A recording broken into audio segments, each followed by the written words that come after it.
They were already laughing before she even reached the checkpoint. A woman in dark jeans, beige shirt, light jacket, civilian bag. No uniform, no rank. On the parking lot of a U.S. Army base, it looked like a mistake. Irene Callow kept walking as if she didn't hear anything. The cold Virginia wind swept across the Fort Hashland esplanade. To the left, recruits were leaving the training building. To the right, in front of the guard post, 3 soldiers in OCP uniforms commented on the newcomer. "Hey, check this out," said the youngest. "She's at the wrong base," snickered his buddy.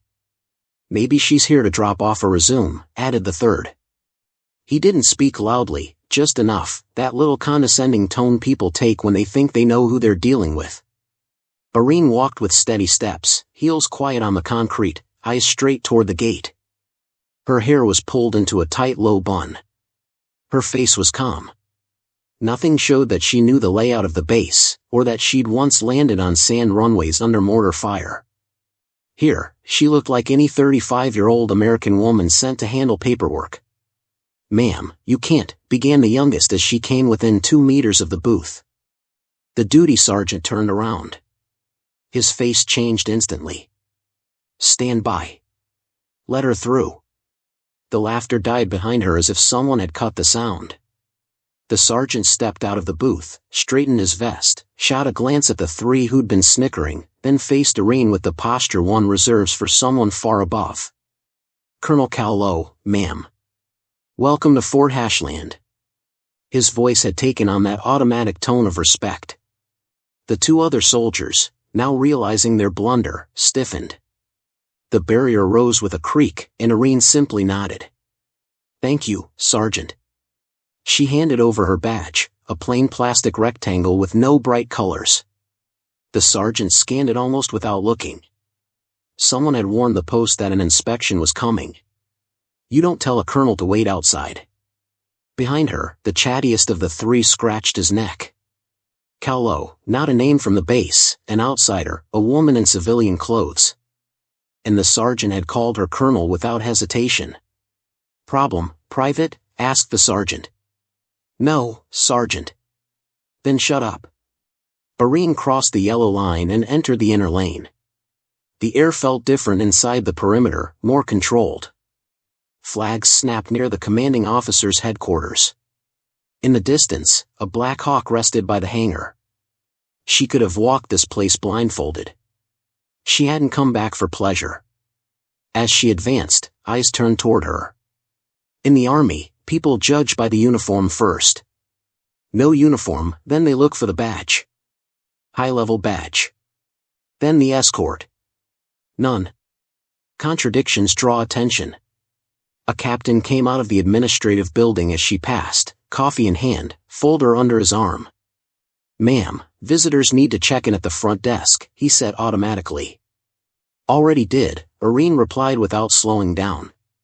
The captain caught sight of the badge, froze, stepped aside.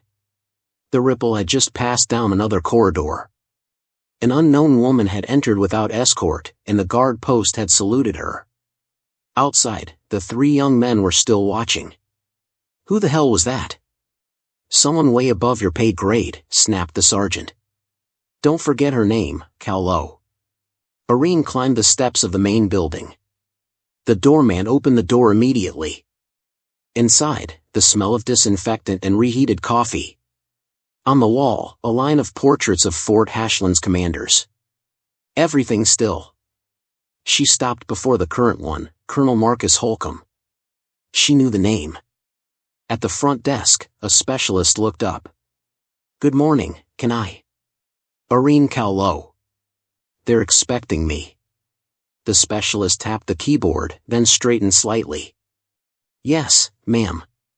Conference room 3, 2nd floor." "They're already there." Irene gave a brief nod and took the stairs. The metal creaked under her steps. Through the window, she saw the checkpoint returning to its routine as if nothing had happened. But they knew now the day would be different.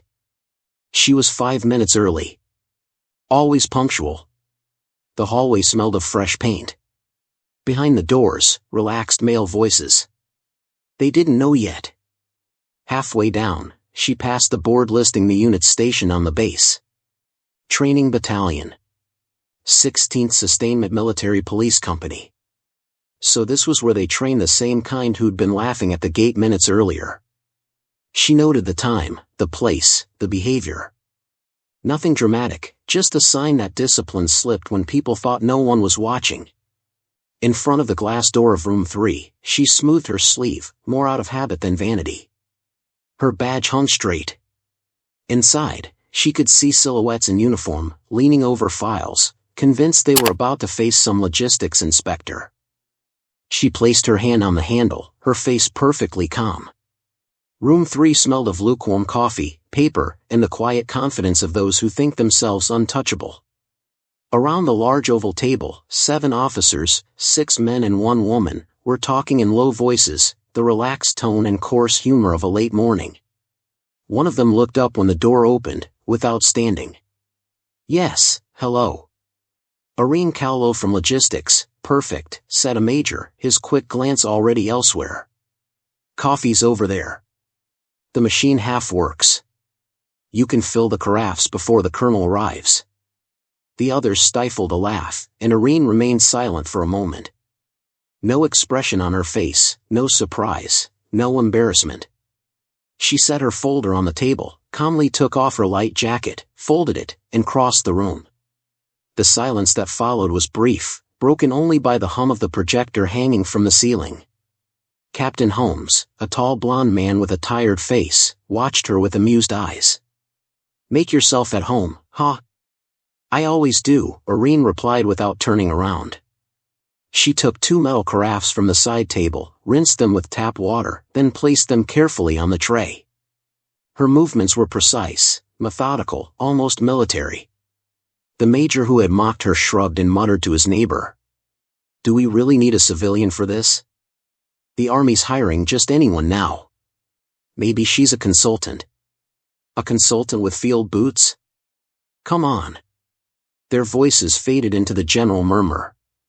Irene sat apart, back straight, watching the wall where a screen displayed the day's schedule. Procedure inspection, 10:30, Fort Hashland Command. One detail caught her eye: the inspector's name wasn't listed. At exactly 10:29, the door opened again. A senior officer entered, uniform impeccably pressed, white gloves, hard gaze, General Ole. Instantly, the room stood, except for Irene. Ole swept the room with a glance, then gave a faint smile. "At ease," he said. "And I think we can begin as soon as our guest finishes her coffee." The major turned his head, confused. "Excuse me, General?" Ole's gaze stopped on Irene, still seated, expressionless. "Colonel Cowlow, welcome to Fort Hashland." The words hit like a shell. No one moved for 3 full seconds. Then chairs scraped and bodies straightened. The major, pale, stammered. "Colonel?" "Yes," Irene replied calmly, without raising her voice. "Colonel Irene Cowlow, Strategic Audit Department, Department of Defense." The silence that followed was heavy as lead. Ole approached her, saluted, then turned to the group. "You're looking at the officer in charge of evaluating your training protocols, internal reports, and chain of command discipline. Her findings will be sent directly to Washington. I suggest you cooperate fully." No one breathed. Irene stood, slipped her jacket back over her shoulders, and walked slowly toward the table. "Before we start," she said, "let's skip the coffee. We have more important things to do." Her tone was neither harsh nor aggressive, just cold, precise. The major who had mocked her looked away. "I'm here to observe, not to judge," Irene continued, "but what I saw at the gate when I arrived already gave me an idea of the atmosphere here." A shiver ran through the room. "What you saw," ventured Captain Holmes. 3 soldiers laughing at a civilian who, they thought, had no business being there. No superior intervened. "That kind of detail," she added, "always ends up in a report." General Ole, arms crossed, watched without intervening. He didn't know her personally, but he knew her reputation. Callow's mission reports still circulated at headquarters. Fallujah 2009. Mosul 2010. Operation Timberlight, classified. A woman the army had decorated, then quietly retired early. Irene opened her folder, took out a sheet, and placed it on the table. I want to review your training logs, monthly evaluations, and firing reports from the last 3 quarters. I'll also need access to the training hall this afternoon. The major forced a smile. Of course, Colonel. It's just unusual to receive an inspection from someone in civilian clothes. It's to avoid pretenses, she replied. People always behave differently when they think no one's watching. She calmly gathered her papers. We start at noon. I also want everyone who was at the gate this morning present. No one dared to ask a question. Ole finally broke the silence. Gentlemen, ladies, you heard the Colonel. Get your teams in order. Irene was about to leave when the nervous major took a chance. Colonel, may I ask a question? Go ahead. Why Fort Hashland? Why here? She stopped in the doorway and turned toward him. Her clear, sharp gaze cut through the room. Because this is where discipline starts to crumble first, always.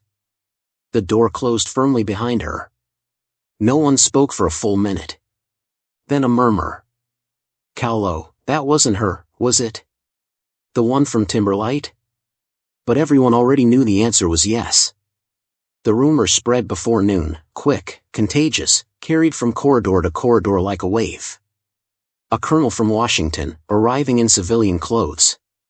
They said she was a veteran of special operations. And always the same phrase whispered quietly. Cowlow. Irene Cowlow. In the mess hall, people pretended indifference. Trays clattered, conversations went on, but ears were listening. In one corner, 2 sergeants whispered. You saw her? Yeah. She crossed the base without an escort. The guards let her through like she was the president. I heard she got a commander at Quantico dismissed just by reading his report. No way. Ask Ole. He wasn't laughing this morning. Sitting alone at a table in the back, Irene Cowlow ate without a word. Rice, dry chicken, boiled vegetables. She chewed slowly, glancing absently at the recruitment posters on the wall. In the reflection of the window, she saw the eyes turning toward her, then away again. She didn't seem to care. In truth, she was noting everything, the groups, the alliances, the invisible hierarchies. On a base, you don't read reports first, you read people. A soldier passed behind her, deliberately bumping her chair. Oh, sorry, ma'am. Oh no, sorry, Colonel. The tone dripped with irony. His friends stifled a laugh. Irene didn't even look up. Apology accepted, soldier. Clean your tray. The young man froze for a second, surprised she had recognized his rank without looking at him. Then he picked up his tray and walked off, red-faced. When she finished, she stood, neatly placed her utensils on the tray, and left the mess hall. Every step she took seemed to widen the silence behind her. In the command office, General Ole looked out the window toward the training yard. Captain Holmes entered, looking uneasy. General, are you sure she's here for a simple audit? Ole set down his pen and sighed. There's never a simple audit when she's involved. I thought she left the army after Timberlight. She did. Yes, she was pushed out. Too many reports, too many uncomfortable truths. And now Washington sends her here. That's a message. Holmes said nothing, absorbing the news. Ole went on. She's someone who's seen men fall under her command and who carried the blame for others. That kind of person doesn't come back without a reason. In the barracks, tension was rising. Those who had laughed that morning now avoided even meeting her eyes. The younger ones, fascinated, searched her name on their phones, but nothing concrete appeared. No recent photos, no profiles, only vague mentions in old, partially declassified commendation reports. At 3 p.m., Irene crossed the training field, her folder under her arm. The sun was strong. recruits were running a blank fire drill under Sergeant Desker's orders. At her sight, some slowed, others turned away. "Carry on," she said calmly. "I'm not here to interrupt your routine."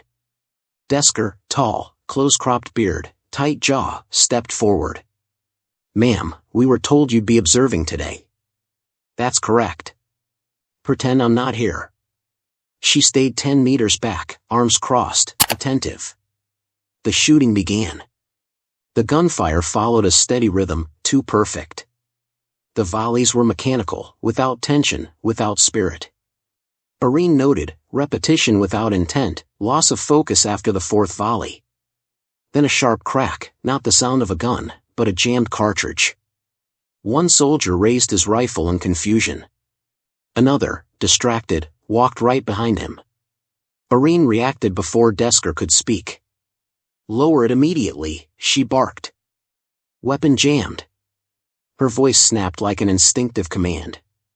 The recruits obeyed at once. Desker looked at her, startled. She stepped forward, took the rifle, worked the lever with a precise motion, freed the stuck casing. "Clogged mechanism," she said simply. "Poor maintenance." "Did you clean your weapons yesterday?" "Yes, ma'am." "Not enough." "Dry oil jams a weapon more surely than a bullet," she said. She handed the rifle back and turned toward Desker. "You have good men, Sergeant, but they're no longer being taught to think under pressure. Only to repeat." Desker hesitated, then nodded. "Yes, ma'am." The recruits stood frozen, fascinated. This woman who had walked across the base in civilian clothes had just handled an incident before their instincts even kicked in. One of them, the same who'd mocked her that morning, lowered his eyes. Irene made a note in her notebook without further comment. Then, in a lower voice, almost to herself, "Discipline is lost long before a war is." That evening, in the control office, she printed the first pages of her report. Title: Preliminary Evaluation, Fort Hashland. Beneath the first paragraph, a single unpunctuated line. "The appearance of discipline masks a deep moral fatigue." She read the line again, then turned off the light. Tomorrow she would begin the next phase, the one where the masks fall.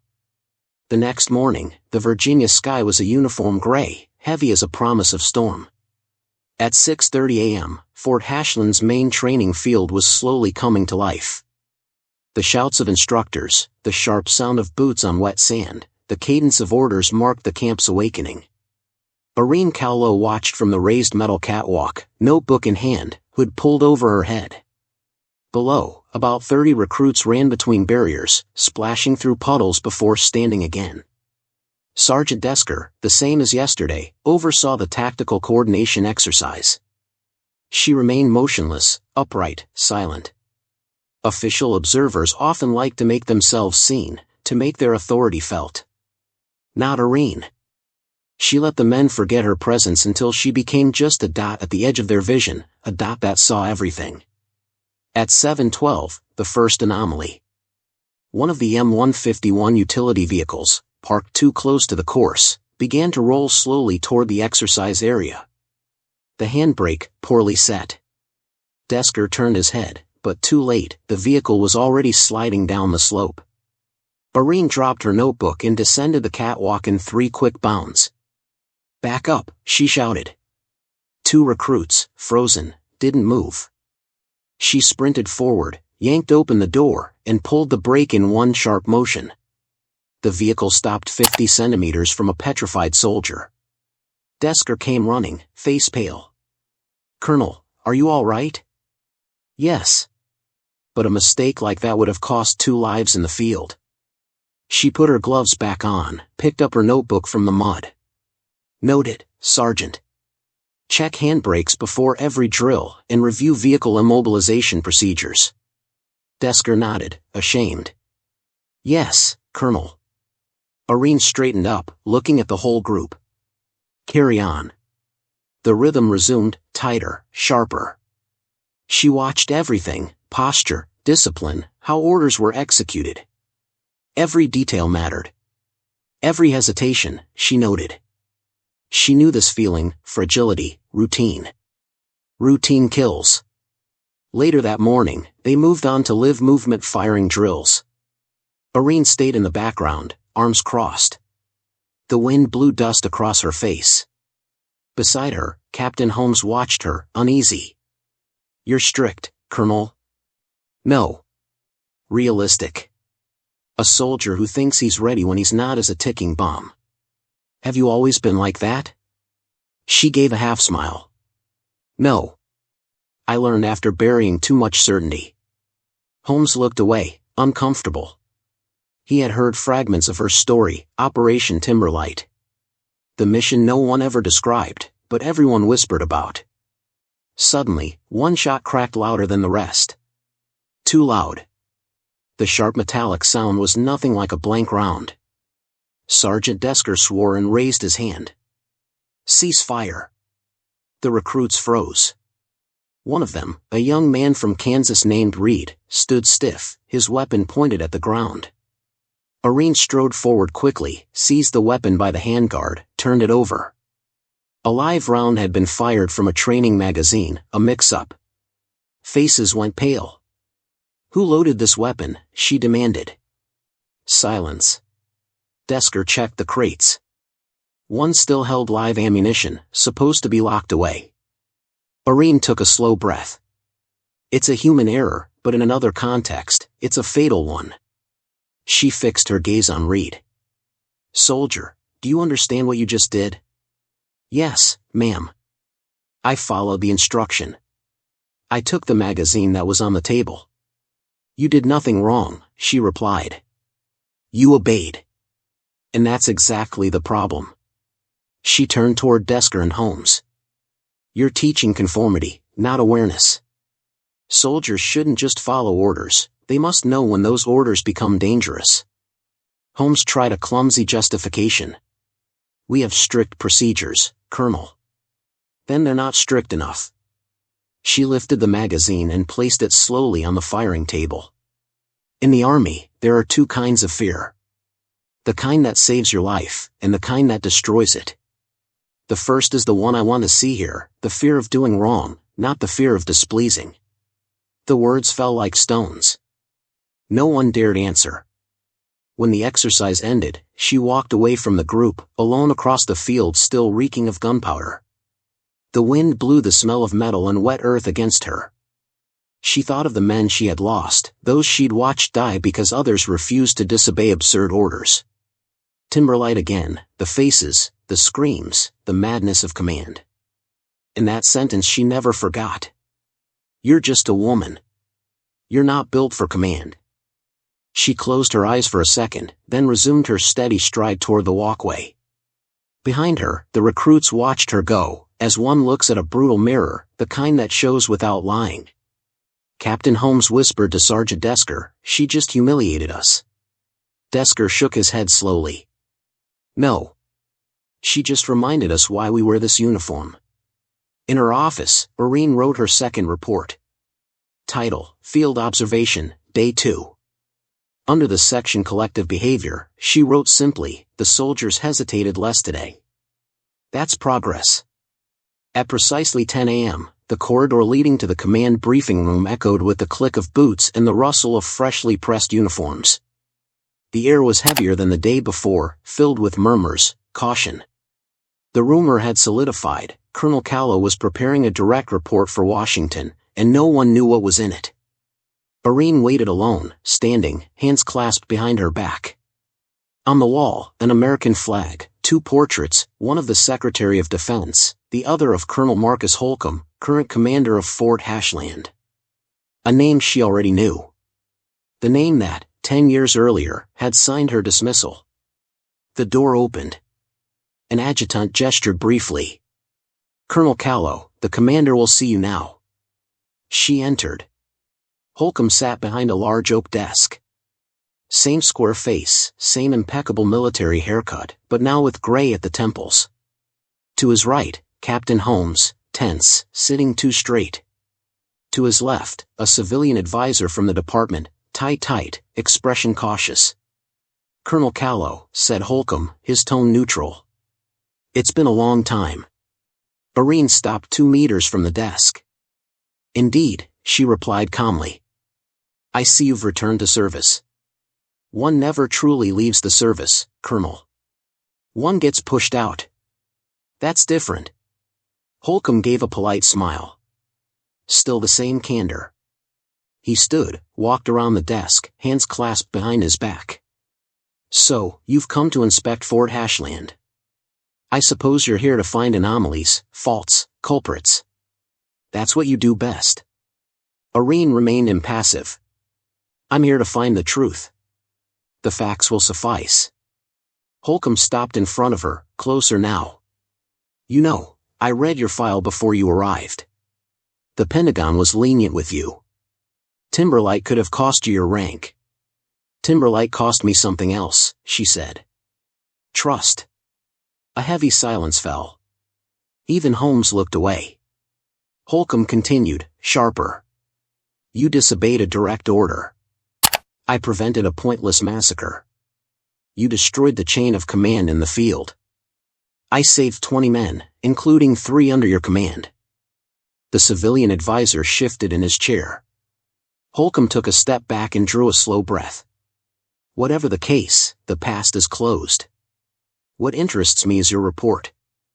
Irene set her file down on the table. You'll read it in due time, but if you want to save yourself the trouble, I can already tell you what it says. Holcomb raised an eyebrow. I'm listening. She opened the file and pulled out 3 annotated pages. It describes a base where discipline unravels the moment people think they aren't being watched. Where respect for rank depends on the gender of the one who wears it. Where officers laugh more than they listen. She lifted her eyes. And where command seems to prefer the appearance of order to actual order. Captain Holmes lowered his head. Holcomb stayed silent, jaw tight. You know what that is, Irene, he said finally. That tone, that's exactly what ruined you. She stared back at him, straight and steady. No, Marcus. That tone is what kept me standing. The first name, spoken without a title, made the room tense. Holcomb stiffened. You forget who you're speaking to. I never forget the men who made me fall, she answered calmly, nor those I saw fall because of them. Holcomb slammed his palm on the table. That's enough. You're here under my authority. No, Colonel. Under mandate from the Secretary of Defense. You report to me until this inspection is complete. The civilian advisor interjected cautiously. Gentlemen, ladies, let's stay factual. Factual, then, Irene said. 3 weapons loaded with live rounds were found on the training field yesterday morning. An unsecured vehicle nearly injured 2 recruits. Falsified evaluation files. Witness statements contradicting your monthly reports. She slid the papers toward Holcomb. It's all there. He skimmed them, pale. You really think I'd let such errors slip through? I don't think, she said. I read the evidence. A heavy silence followed. Then Holcomb gave that faint smile, the one he always had when he thought he'd regained control. You know how Washington works. They love symbols. A woman returning from disgrace, the system's avenger. Looks good on paper. But in reality, they tolerate you. They don't listen to you. Irene stepped forward. Then listen to this, at least. She set a USB drive on the table. It's a recording from Timberlight, the transmissions between me, you, and HQ. Your voice ordering us to hold position while we were surrounded. And your silence after the explosion. Holcomb didn't move. His eyes flickered for just a fraction of a second. Holmes seemed to grasp what he'd just heard. You can't, Holcomb stammered. I can. And I will, if necessary. She gathered her file. My report will be submitted tomorrow. You'll have until tonight to add your comments. She turned to leave.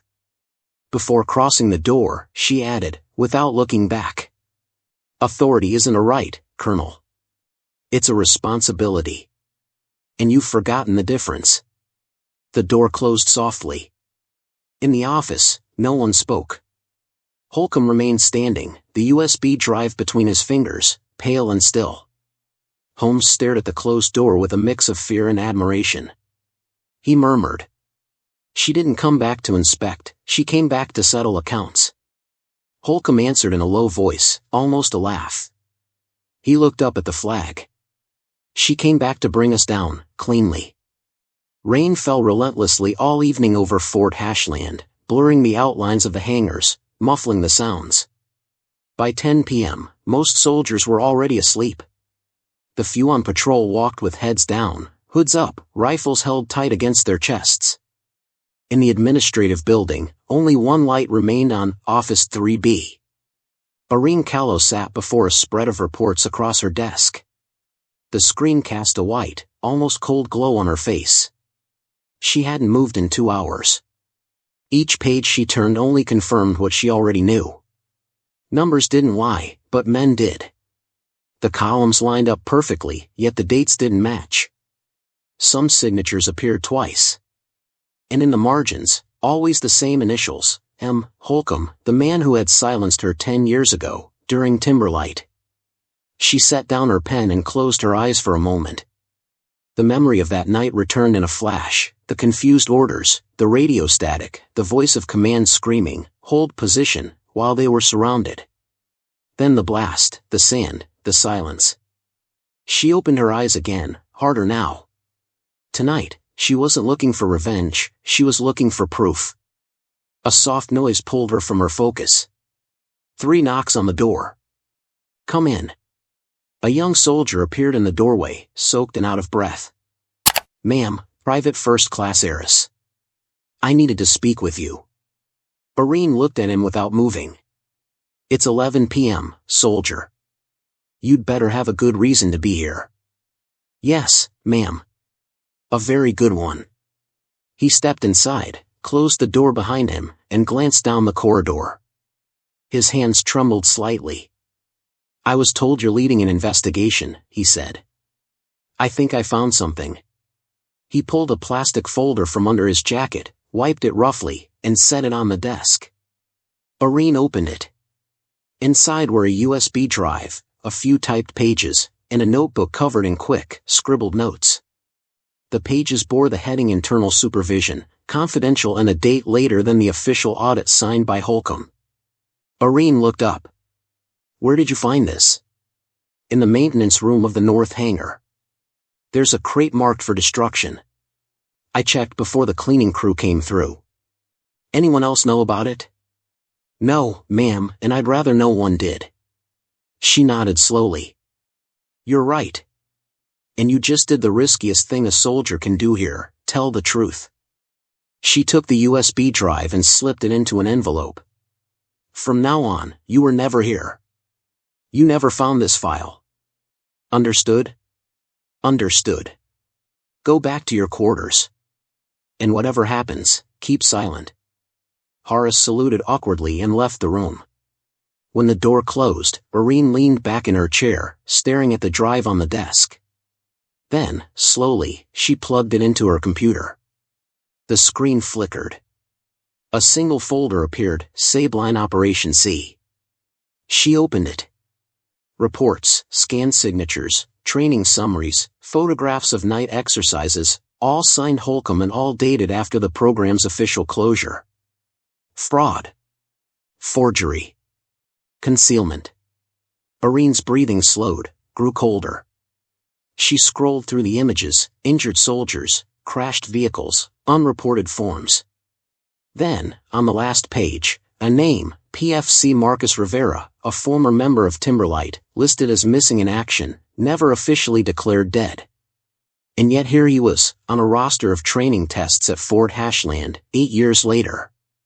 A chill crept up the back of her neck. She copied everything onto a new drive, removed it, and shut down the screen.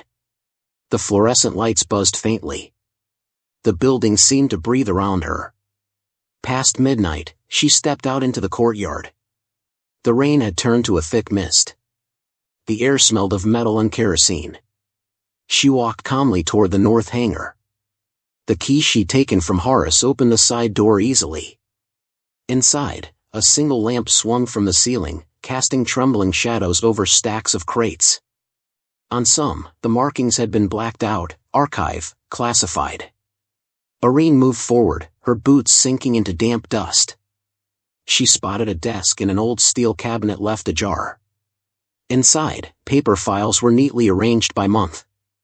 The recent ones all bore the same signature, Holcomb, and at the bottom, the same word, approved.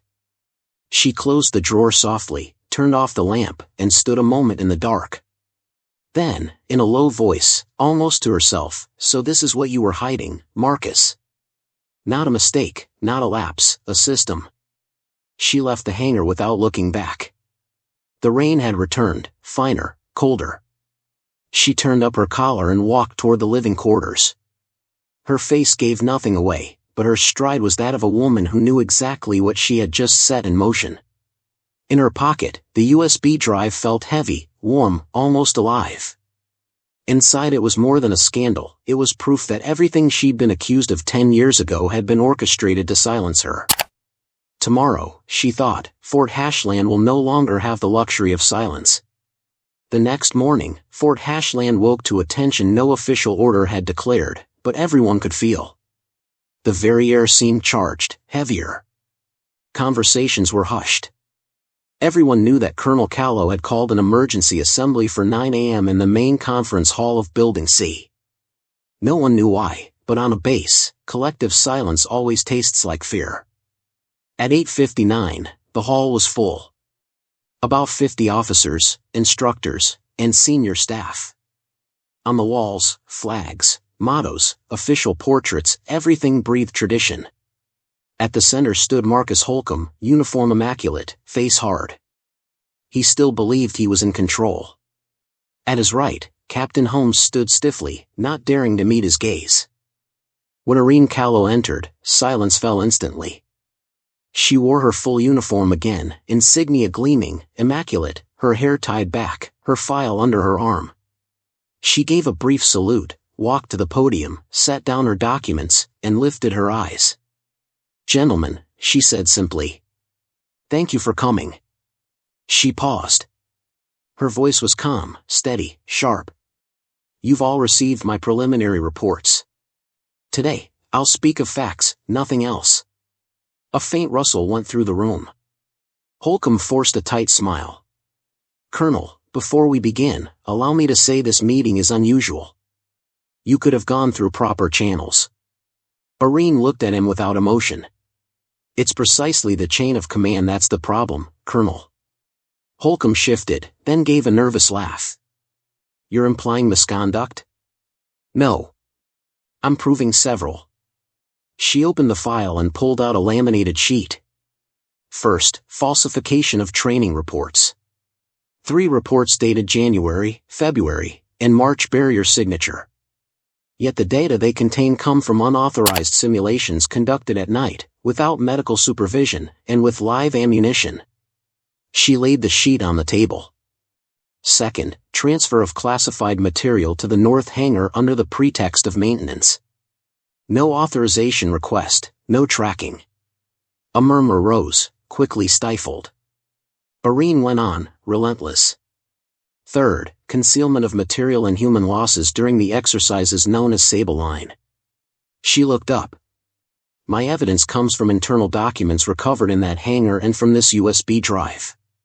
She placed the small black object on the table in front of the general sitting in the back. Holcomb took a slow breath, trying to regain control. "This is absurd," he said. "Those documents were tampered with. You have no proof that." Irene cut him off.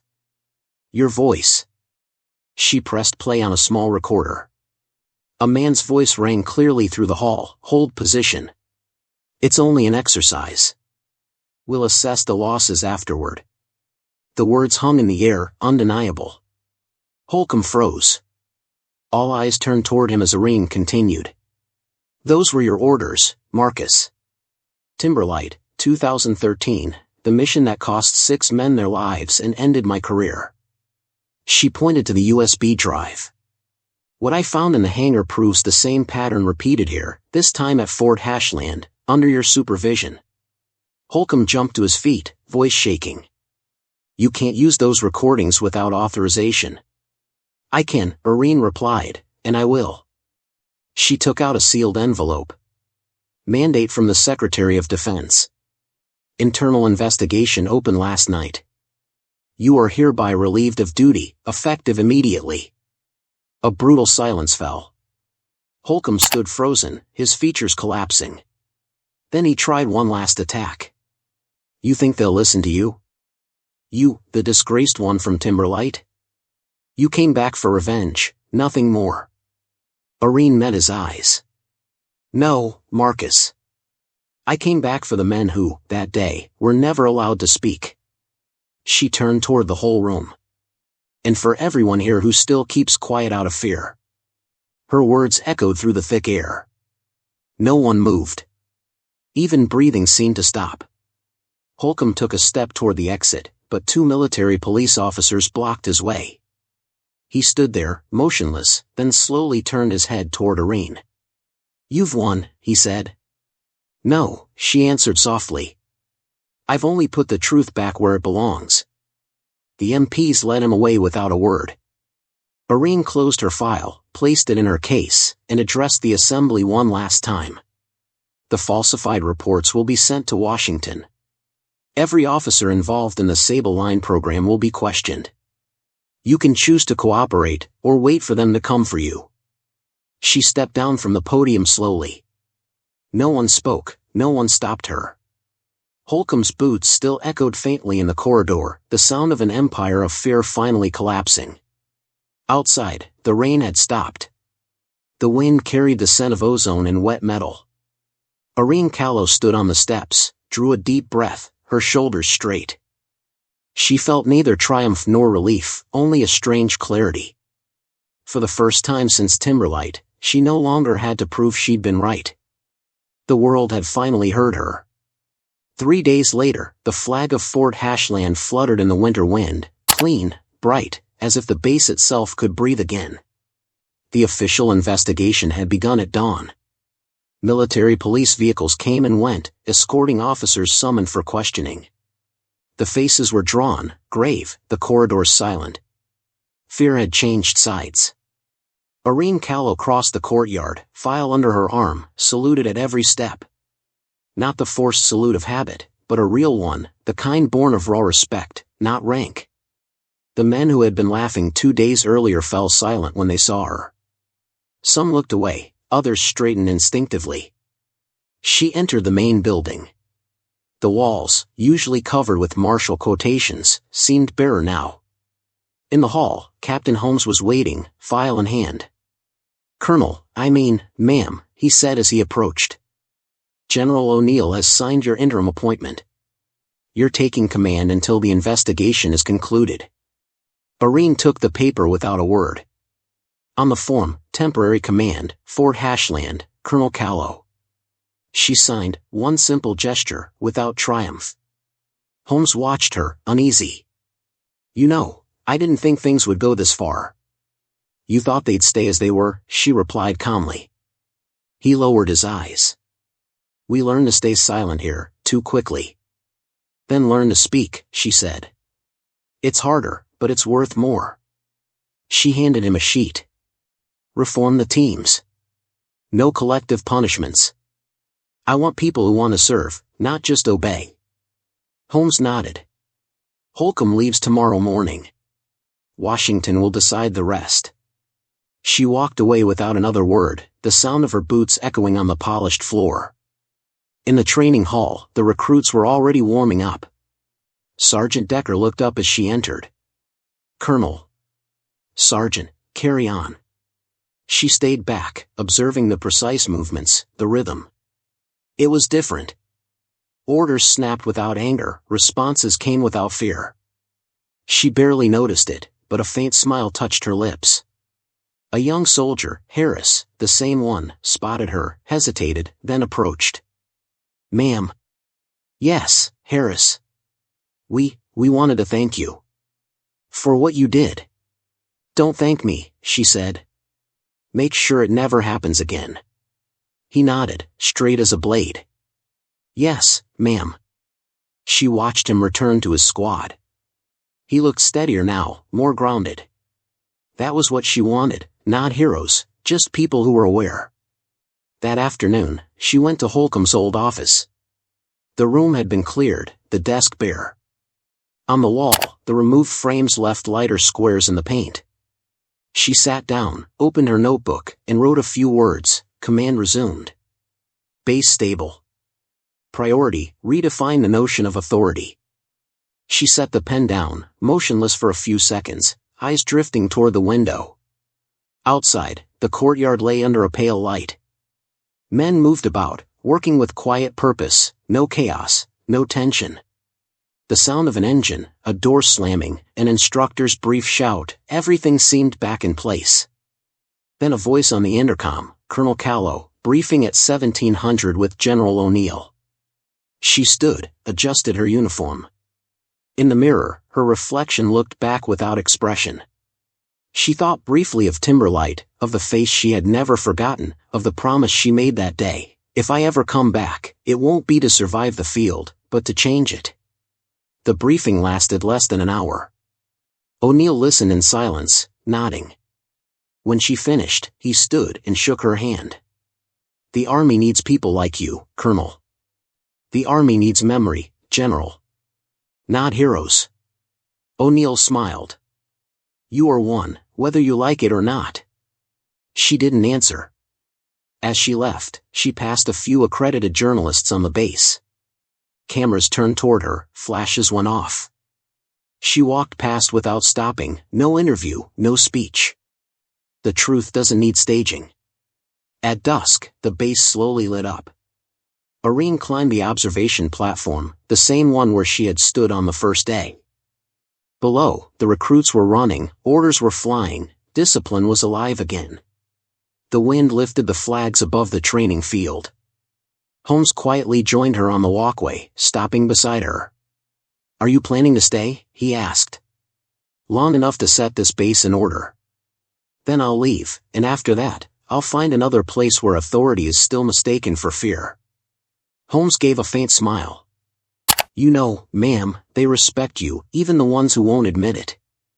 Respect is useless if it stops at fear. Let them learn to think. That will already be progress. She walked away, the wind folding the edges of her jacket. Later, alone in her quarters, she wrote the last line of her report. The silence has changed sides, and for the first time, it no longer weighs on me. She closed the file and turned off the lamp. Outside, Fort Hashland slept, not in fear, but in a regained vigilance. And somewhere, far away, a woman in civilian clothes was already crossing another threshold, ready to begin again. Dawn rose over Fort Hashland. A pale light slid across the damp roofs, brushing the rows of flags still motionless. The base slowly awoke, the calls, the crunch of boots on gravel, the first bitter coffee in the mess. Everything seemed back to normal, but in truth, nothing was. Irene Callow stood at her office window, straight and silent. On the ledge beside her, a stack of bound files bore a single title, Final Report. The official investigation report, ready to be sent to the Pentagon. She had finished it during the night, alone, without rereading. It contained names, numbers, facts, no opinions, only truth. She drew a slow breath. Every sentence in that document carried weight. Every signature at the bottom of a page closed a chapter of 10 dark years. A light knock came at the door. Come in. Captain Holmes appeared, more at ease than she had ever seen him. Ma'am, everything's ready. The escort vehicles are waiting at the main gate. Good. He hesitated. You're heading to Washington? No, she said. I'm leaving for good. Holmes stared at her, surprised. You're leaving the Army? The Army? No. The uniform? Yes. She picked up the file, slipped it into a leather case. You have everything you need to keep things running here. I've just set the base back on its tracks. It's up to you to move it forward now. Holmes nodded slowly. They'll miss you. No one is ever missed by a system, Captain, only by a few consciences. She passed by him, opened the door. Before stepping out, she added, And remember, loyalty has value only when it serves truth, not superiors. Outside, the air was fresh. The timid sun traced the outlines of the buildings in golden light. Soldiers moved about, focused on their tasks. Conversations fell silent as she passed, one salute, then another. No applause, no words, just that pure, respectful silence she knew so well. Harris, the young soldier, stood by the main gate. He saw her coming and snapped to attention. Irene slowed, looked him straight in the eyes. "Permission to speak, ma'am." "Granted." "Thank you for coming back." A faint smile touched her lips. "It wasn't me who came back, Harris, it was justice." She held out her hand. He hesitated, then shook it firmly, proudly. She then climbed into the black vehicle parked by the gate. The engine purred softly. As she drove slowly through the base, she looked at the faces behind the windows, the young soldiers in training, the officers leaving buildings, the technicians prepping vehicles. Each of them was a version of herself years ago, full of conviction and illusion. She thought of all those who had laughed, doubted, lied, and the few who had chosen to speak. When the vehicle reached the main exit, the 2 guards on duty raised the barrier and clicked their heels. One of them, the one who had once laughed, added in a clear voice, "Fort Hashland thanks you, Colonel Callow." Irene inclined her head slightly but did not answer. The vehicle crossed the yellow line and headed south. Miles later, the base was no more than a point on the horizon. The wind swept over the road, carrying the last traces of rain. Irene lowered the window. The cold air rushed in, sharp, clean. On the seat beside her, the leather case rested closed, like a conclusion. She thought of Timberlight one last time, of the muffled voices, the senseless orders, the men who had fallen, and the silent promise she had made as she left the battlefield. "One day, I'll speak for you." She had done it, not with anger, not with vengeance, but with precision. She smiled at last, almost imperceptibly. Hundreds of miles away, in an office in Washington, a clerk opened the file marked Final Report, Fort Hashland. At the top of the first page, a single line in italics, signed in her hand, "Discipline is not the absence of fear, but the presence of conscience. E. Callow." That same evening, on the base, a new plaque was installed at the entrance of Building C, a simple phrase engraved in metal, "Integrity before rank." No one knew who had ordered it, but everyone knew why. And in another state, somewhere between 2 empty roads, a woman in civilian clothes, hair tied back, eyes calm, was driving with no destination. She no longer wore a uniform, but for the first time in years, she felt in her place.